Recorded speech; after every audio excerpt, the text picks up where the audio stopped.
araslashgan odamingiz bilan dunyoda yarashib qo'ying, uzr ma'zur so'rab qo'ying.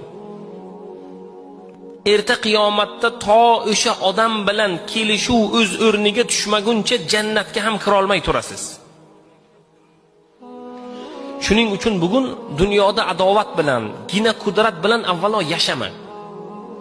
Alloh taolo yo'lida kechirib yuboring. Kechirguvchi insonlarni Alloh ajrini o'zining zimmasiga oldi. O'zim beraman dedi Alloh taolo. Demak, Alloh taolo zimmasiga oldimi, buning ajri, buning mukofoti, buning fazilati juda baland. Alloh fazil o'laroq beradi. Shuning uchun birodar, bir inson bo'ling. Qanday inson? Xohlagan bir odamni, tanigan, tanimagan, bilgan, bilmagan odamning orasini isloh qiling. Tanigan, tanimagan, bilgan, bilmagan odamingiz haqida to'g'ri fikr bildiring. Yaxshi fikr bildiring, haqqoniy fikr bildiring va isloh qiladigan darajada go'zal